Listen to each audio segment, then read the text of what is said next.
Hi students, Professor Laney, Chapter 3. This is a big one. All the foundation chapters, 1 through 4, are really going to help set a tone for all of the rest of the chapters. So yes, this was a very intense lecture to write. There's about 140 slides in this one, but there's a lot going in here. But you know what? Again, with some of the other chapters in Unit 1, not 100% new information, but we can always bank on the things that we've already known in our life, maybe about ourselves or other people that you've noticed things around, or you coming up through school. So let's get to it. Remember, we did Chapter 1, thinking about exceptionalities, and Chapter 2, supporting all learners. Chapter 3 is no different than exceptionalities and all learners. We put it together, but we're really, at this point, looking at cultural and linguistic differences. And the reason we bring it up is because culture is everything, and we know that. Now, we'll start off a little bit, we'll kind of ease into it, but at the same time, we really need to talk about the difference between ethnicity and culture. And so I want to water it down very clearly. Ethnicity is what you're born with. It's like your heritage. I mean, when I was born, the doctor looked at me and wasn't confused if I were, Asian or Caucasian, right? So we know when somebody's born what their ethnicity or their heritage is, right? But culture is a construct. It's something kind of that the United States kind of really relies heavily on, and other people look at their society in different levels, but we look at culture. So let's hop to it, because hopefully I added some videos in that will really help illustrate some of these points. I know the chapter does a really good a job about getting different videos in there, but I have a few of my own that I think are really good too. So let's see what we got here. Okay. So our introduction starts on page 55, but it really talks about, should we be 100% colorblind? And yes, we should, because people are not the color of their skin. They might be way more in depth. They maybe be more simple, right? They may be having struggles. They may have challenges, like everybody. But at the same time, if we look 100% colorblind, then we're not accepting and embracing and celebrating diversity. Because if there was a bunch of people like me out there, it wouldn't be interesting. There'd be a bunch of me's. Then I could just talk to myself in the mirror all the time. Why would I go out and talk to me? So again, diversity is what makes life interesting. It's like the salt, the pepper, the spices in life. So again, I really want to bring to your attention here the bottom of page 55. I'm going to read it. I told you I don't always read, but this is important. Differences can make us uncomfortable. You'll see that when something new comes up and they don't know how to handle it, right? And we get silent and look around. When we see people whose features are different than ours, or who behave differently from what we are accustomed to, we may feel uneasy. Now, again, it could be somebody who looks different. It could be somebody who's acting different. And again, you'll get kids who don't really know the rules of society or the rules of our culture, and they'll say, "Oh, you're different. You look different than me," right? So if you're a parent or you're going to work with children, you really should be able to be comfortable with differences in order to help children be comfortable with differences, right? So we're adults. We need to lead the way. Okay. Yet the reason for our discomfort is often lack of knowledge. And now that's a nice way of saying ignorance. And ignorance is a judgment call. But here's the deal. We could flip the script of ignorance into lack of knowledge, because ignorance seems kind of stuck, right? Lack of knowledge just means all we have to do is get more knowledge, more experience, open our mind and gather, do some social researching. You're a social researcher. You live in society. Look around, do your research. Okay. The more we know and recognize about each other, including our differences, the less discomfort we experience. Right? The more you travel, the more you get outside your bubble, the more you get outside of your family, the more you learn about new things, and that's what college is for, right?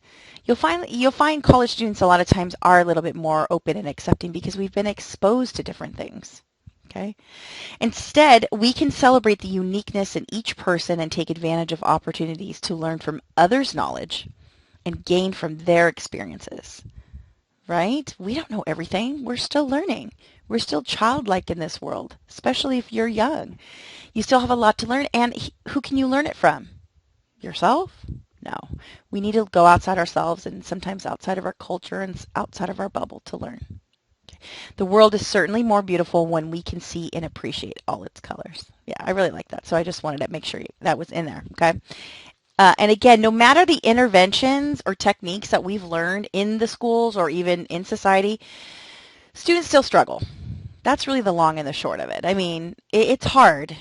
We've tried and we're still trying to do our best, but there's still time. So we're going to find out in this chapter that there's still a lot of differences and we need to bridge that gap. Okay. The first is this. I really like this. I really like this video. She's a professor at UCI, and she has some really good insight here. Let's take a look.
Incidentally, the Hispanic culture was not studied and considered on sociological databases and charting until about the 1970s. And so sometimes you'll see, especially in older books, you'll see a chart with demographics and all the lines, and then you'll see like black and white like this, and then you'll see Hispanic show right in the middle, right? And Asians even came after that. It's kind of interesting. Okay, so you guys can keep watching through that. This one, I'm not sure if I did this correctly. This may have been the video link after the one I wanted to watch, but I like this. Yeah, this is it. This is a good one.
Yeah, people, don't do that, right?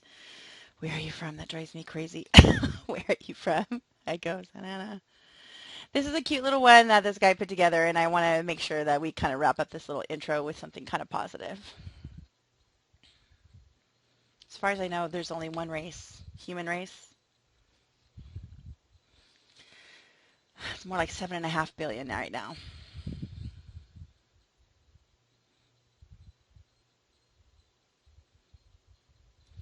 We're all different.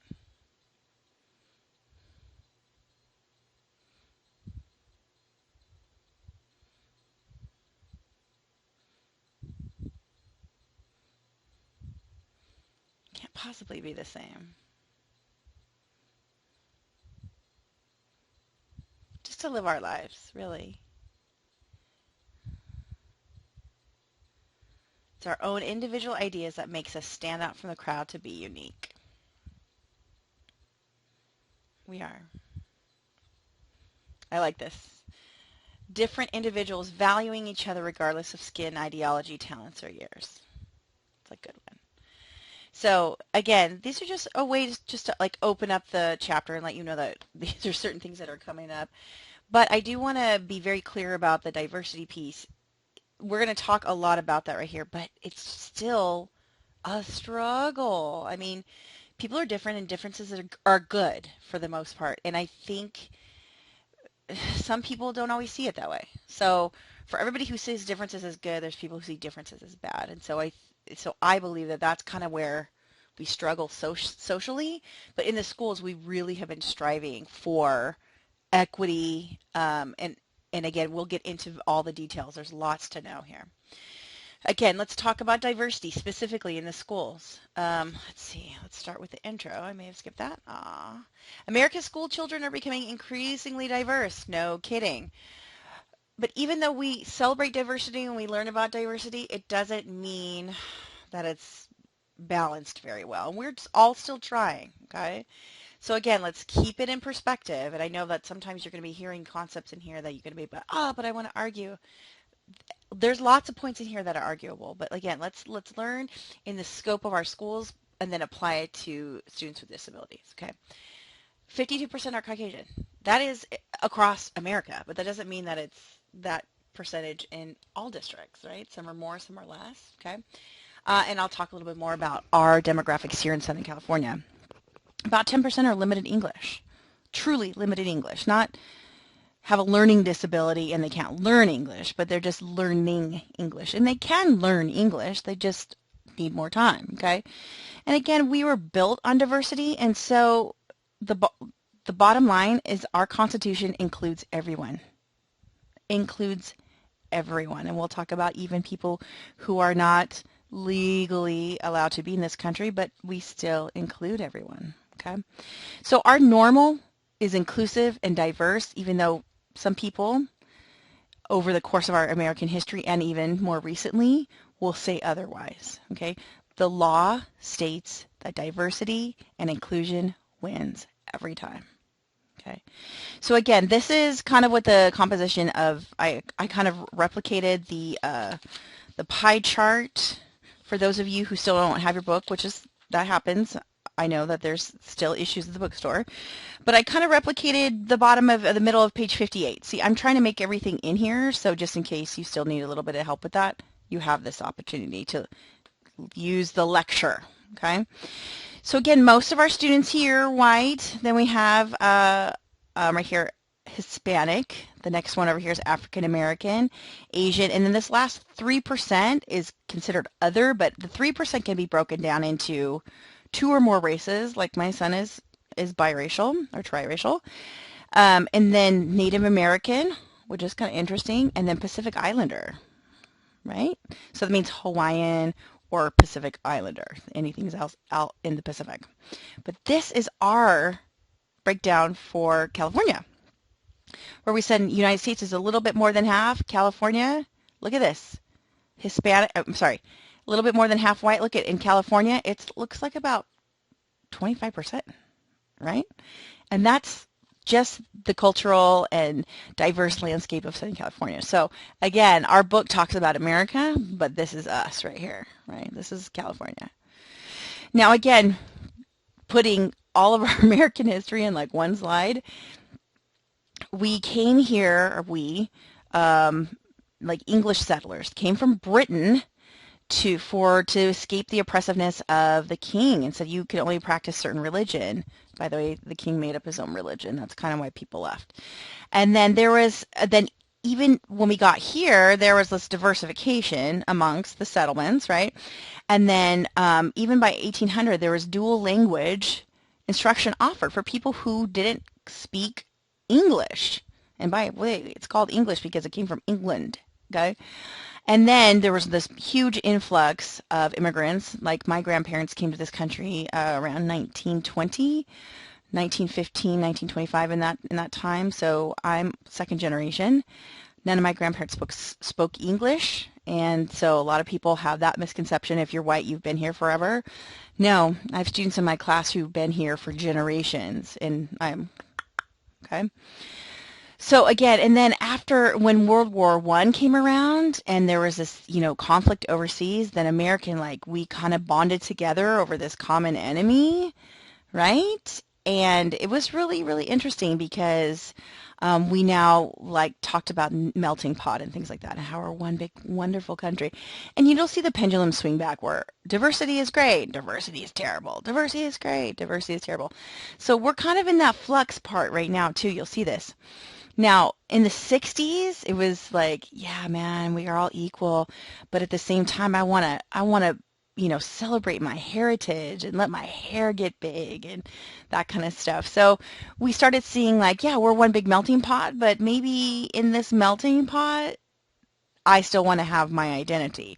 So that's where the term cultural pluralism came up. Hint, hint, hint. I like that term. I'm going to use that term in your future. So it's kind of, instead of saying a melting pot, it's almost like saying a tossed salad, right? So you could see all the little bits in there. There might be some dressing all over the parts, but you might be the carrot or the onion or the tomato or whatever, right? But it's still one, it makes one thing together that would otherwise not make something together. So I like the term cultural pluralism. And then in the 1980s, we talked about multicultural education. That really kind of came into like, oh, wow, our students are diverse. We should start teaching diversity, not just at the school, the universities and the colleges. Okay. I like this one. The first illegal immigrants. No green cards, no visas. I'm sorry, but we need to see some identification. Could you imagine if that happened? Hilarious. Make sure you know these course terms. Students of color. English language learners means they're learning.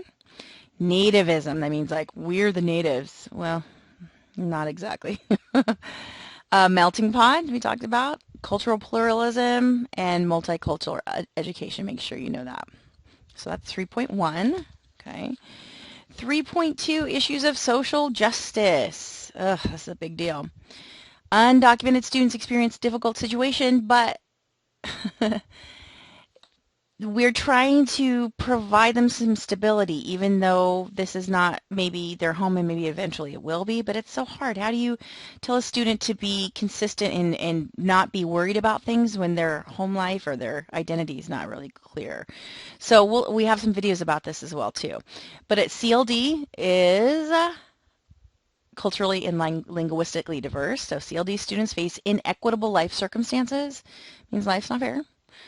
And so sometimes they don't have access to things, but at the same time, maybe their family doesn't know how to support them. So there's a combination of things that we can give access to people, or I can hand you a tool. Doesn't mean you're going to use it. So sometimes the gap is still there because people are afraid to use it, and I understand that as well. And so again, think about it. You're going to hear the term achievement gap, the eternally growing obstacle we need to break in order for all to succeed. Yeah. There really is a gap. Yeah. Now, do inequities exist in the education of diverse learners? Yes. What do you think? But immigrant rights have always been a hot topic. Even when my grandparents came here, they were like, you will immediately speak English. He changed his name from, Eastern Bloc name. My grandfather's name was Vaslav, and he changed it to Johnny because he couldn't think of anything more American than that. And so, and again, diversity itself creates those challenges with equity. How can you be exactly equal with things that are different? So this is a struggle where you're going to see a push-pull and really, I think the goal here is just balance, right? We can't do everything for everyone, but we can certainly try. We can help. Okay. And again, disadvantaged areas really struggle with keeping up because of a lot of different things like money and supports and parents maybe working a lot or parents don't know how to help a student. There's a lot of frustration here. And I added this one because it was really good. I really like this.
Yeah, gives me the chills.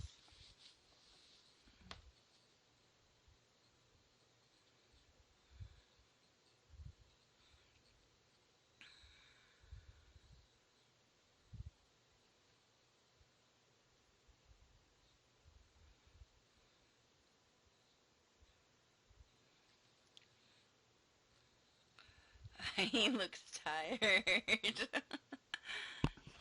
Exciting though. I mean, that is so exciting, so exciting.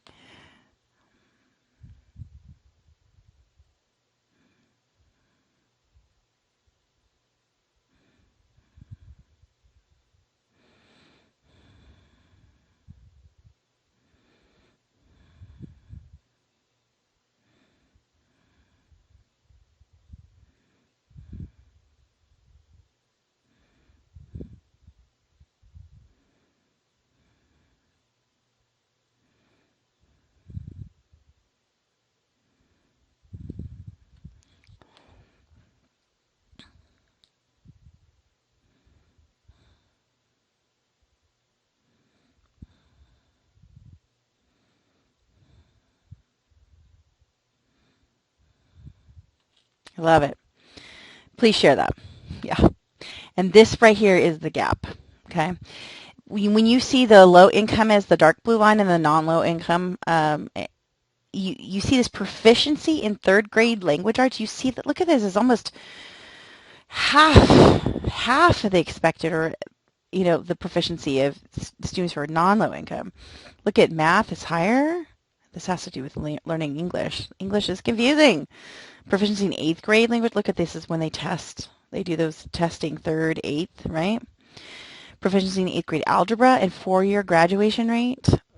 That's at least higher, which I think is great. That gap is the lowest right here. Okay. And graduates meeting UC or CSU entrance requirements. Again, almost half. That's not right. But again, this is what it is. This is what's out there. This is what's out there.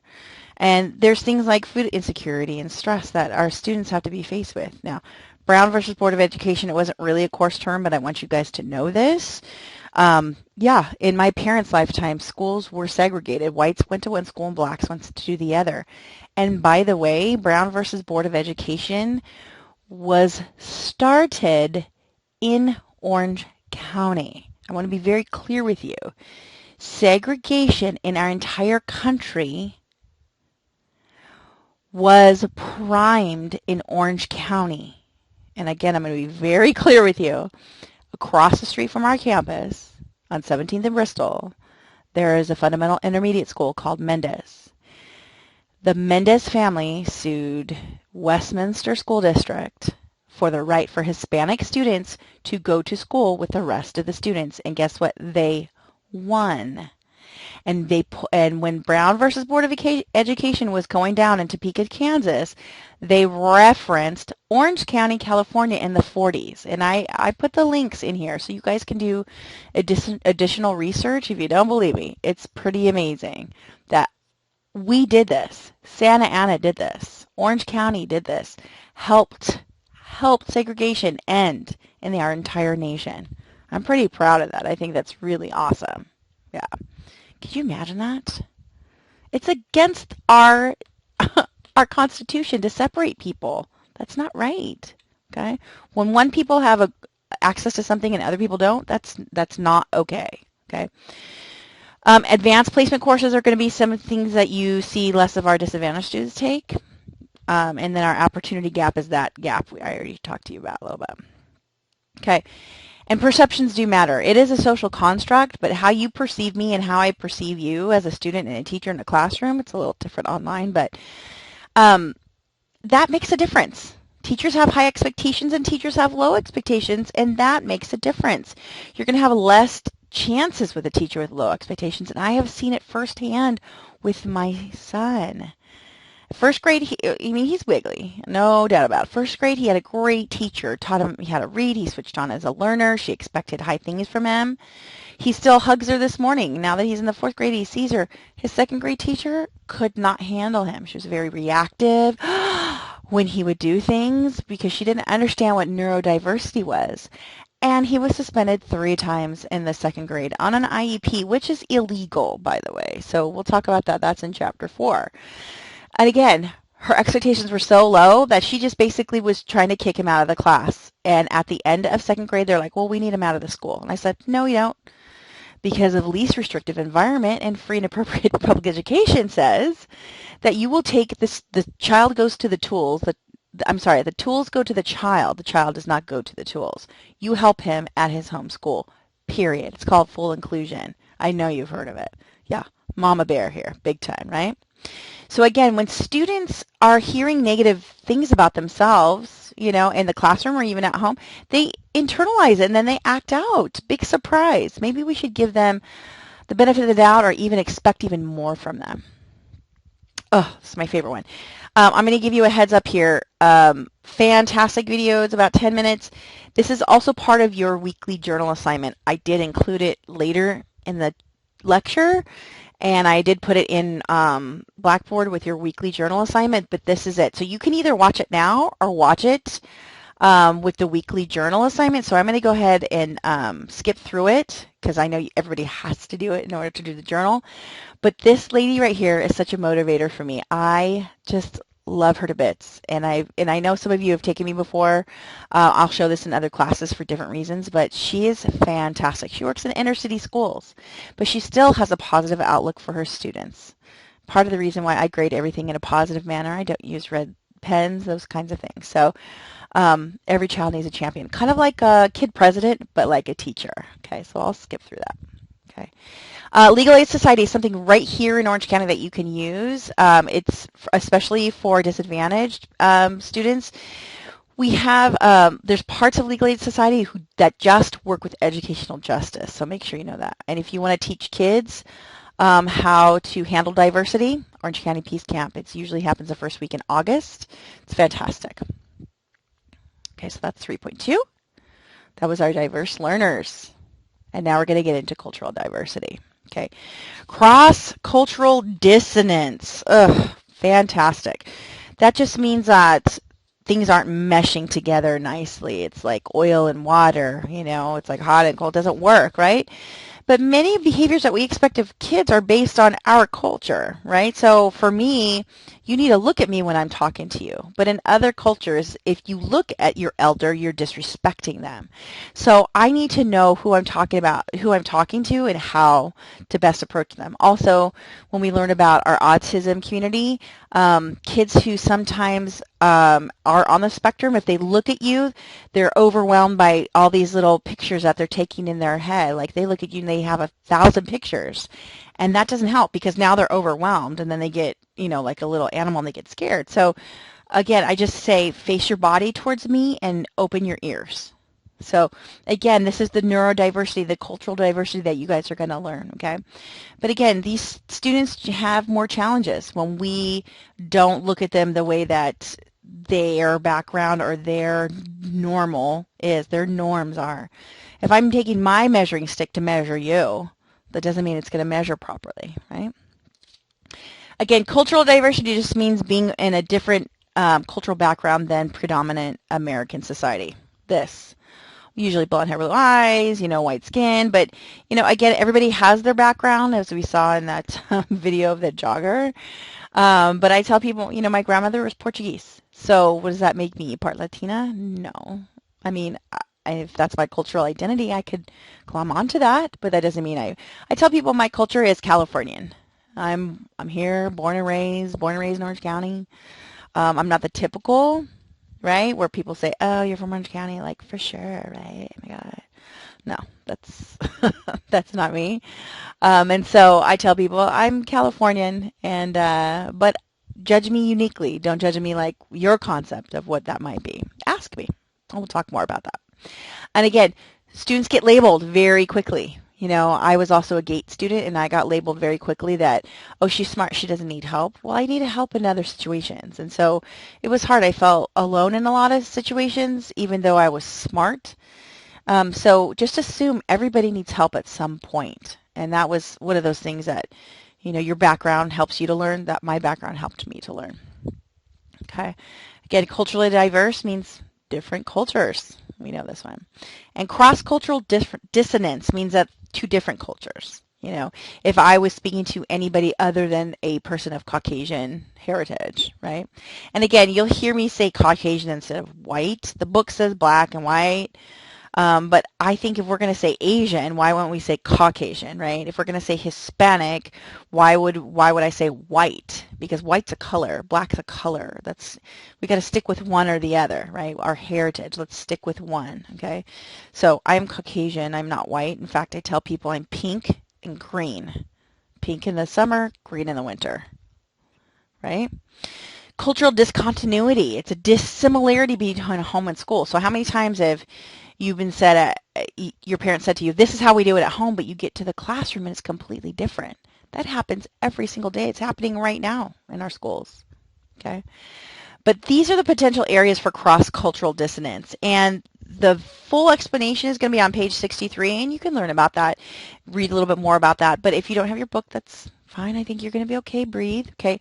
But these are the potential areas. Learning experiences and preferences. Like some people like to work in groups. Some people are not good in groups, that kind of situation. And as a teacher, we're like, oh, yay, let's work in groups. That doesn't mean that that's going to be beneficial for everybody. Communication style. Some people are more reserved. They're quiet. And even if you call on them to come up with an answer, they won't say exactly what's in their mind. They'll just say something little bit, So again, communication styles have a lot to do with it. Behavioral expectations. I even asked my son this morning, who do you think the smartest kid in your class is? He's like, that girl. And I said, well, why? He goes, because she sits really quietly. She does everything she's told to do.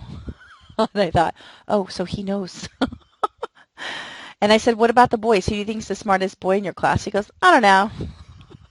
So he was really able to identify really the standout and the ideal behaviors there. Notice as a parent, I don't go, well, you should act more like her. That's not fair, right? Curricular representation. That means how somebody is identified in our curriculum. We need to be able to represent different types of people in there. You can't just say Johnny and Jane in every word problem. That's not right. Okay, we need to talk about different names, like you name it. You pick a name. Let's get that in there. I have like a little gnat flying around me. Sorry. So again, these are potential areas for cross-cultural dissonance, meaning confusion and speaking two separate languages. I'll give you an example that happened to me a couple summers ago. I had a student in my summer class in 205. It was a traditional. It was in the V building, and he was great, very attentive, and he was great. He would answer, raise his hand, and he was participating really well. I made an assumption that he was Hispanic. And, had dark skin, dark eyes, dark hair. I mean, he was very respectful. He called me teacher, and it just kind of all the pieces to me, in my experience, fit together. Later to come to find out that he's Egyptian. And it was really cool to, number one, push myself to be like, I can't assume everything. And on the other hand, it was cool to learn from him as well. So I thought that was really neat too. So we'll talk about what teachers can do to keep those lines of cross-cultural dissonance, keep those lines open. Okay, good. Right. Let's see. Did we have it? Yeah, we got everything there. Great. 3.4, preventing cross-cultural dissonance. Hey, the first thing is teachers really need to check themselves. I mean, that's really the easy explanation. Self-reflection is key, and that's for everybody, not just teachers. If you say, did I do that right? Did I not do that right? What could I have done better? Boom, you're already ahead of the game by 1,000,000,000%. Self-reflection is key, and I'm not saying, meditate in some ashram, but maybe, prayer works for you. But just saying, how can I be a better person in this situation? How can I be a better person today? And how can I be a better person tomorrow? Self-reflection really, really helps. What are my assumptions? I can tell you right now, I don't have as much experience with students from the Middle East, but what I do have, I do find more Middle Eastern students when I teach at Irvine Valley, and I've learned a lot from them as well, that there's a lot of people who assume very little from them. And I'm not saying that we're not racially or biased or stereotyped. Even if you put the stereotypes away of whatever those nasty stereotypes are, get to know them, because I can tell you what, almost every single student who wears a hijab in my class, who's maybe of the Muslim origin, who's wearing that for modesty, they're more educated than you would expect. Most of them have a bachelor's degree or higher from their own country. Yeah, I've had people with master's degree and not just there, like from the Philippines and everything, in my classes at community college, because they haven't got the right paperwork to transfer and all this kind of stuff. But maybe they don't speak clearly, or they're really self-conscious about their language. Their writing is impeccable, better than native English speakers. So I have learned a lot. So don't ever assume anything in any culture. Let people surprise you. Open your mind and ask yourself questions. And again, when teachers understand their students' background and their culture, it really helps. It really, really helps. Okay. And again, especially when we have a lot of teachers who are of a dominant culture, and then we have students who are not of the dominant culture, how do we fit that together? Again, make sure the teachers are aware of these areas here: learning experiences and preferences. These are the possible areas of confusion. Communication styles. Because if you say this student was smiling at me when I was yelling at her, well, what culture is that student from? If she's from like Southeast Asia, that means like, I'm agreeing with you and I'm respecting you. But another teacher may say, well, that student's blowing me off, or she's smirking, or she's making a joke of it. And that's not true. So we really have to know these things. And behavioral expectations, it's kind of like a rubric for behavior. Remember how we talked about PBIS, right? You tell the students, this is what we expect at school, but then you also need to know what their behavioral expectations are at home. Some students go home from school and they go to another school. I'm not kidding. Korean school, Vietnamese school, French school, sometimes faith-based schools like catechism or things like that. So behavioral expectations of the family are different. Yeah. And the curricular representation. Work people's names in, work people's backgrounds in, right? And again, good quality teachers are always working and questioning these areas. Okay. And again, when we see the world through our own eyes, we're not always seeing how other people see our eyes. And we can always misconstrue in interactions and behaviors and all these kinds of things. But the second we assume, you've heard that term, look at how it's spelled. When you assume, you're making an ass out of you and me. That's how you spell it. If you're not sure how to spell it, that's how you spell it. But when you assume a thing about somebody else, you are wrong. Even if you say to somebody like your best friend you've known forever, well, I just assumed that you were studying for your test because I didn't hear from you. I didn't get a text from you in like 4 hours. I just assumed that you were studying. Well, does that mean that it's true? No, that's your assumption. And maybe she should have been studying, but she wasn't. And that actually happened to me this week. And I said, oh, I thought you were studying. I just assumed. She goes, oh, well, thank you for assuming because I should have been studying. So it happens. Again, here's my example. If you have a question, will you always ask it? I find that people sometimes have questions in their head, but they don't ask it. And in a traditional classroom, people can raise their hand, and here it's a little bit different. That's why I have the discussion board for questions. In some houses, it's disrespectful to ask questions, right? So if you ask a question, that maybe you think you're being disrespectful to the teacher. But in other households, you are encouraged to ask a billion questions. But when you ask a billion questions in the classroom, now you're alienating your peers and your teacher because you're annoying. So what is taught at home does come through the classroom, and teachers need to know this so they can adjust accordingly. And so I know that my kid's the second one, the kid who asks a billion questions, and we encourage that at home, but we also try to tell him, save your questions for home, and I will answer all your questions at home, but you could only raise your hand at school. So it's not a don't ask questions, it's ask the question when you raise your hand and you're called on. So yes, you may under these circumstances. And that's what I mean by yes. We've talked about that a little bit. Okay. Now, Dr. Alfredo Artilius, he's actually a guest lecturer sometimes at Chapman. So I want you to go ahead and watch that. Again, he's talking about emerging scholars. And then Dr. Geneva Gay, she's got several videos here. And I want to make sure that, Hold on.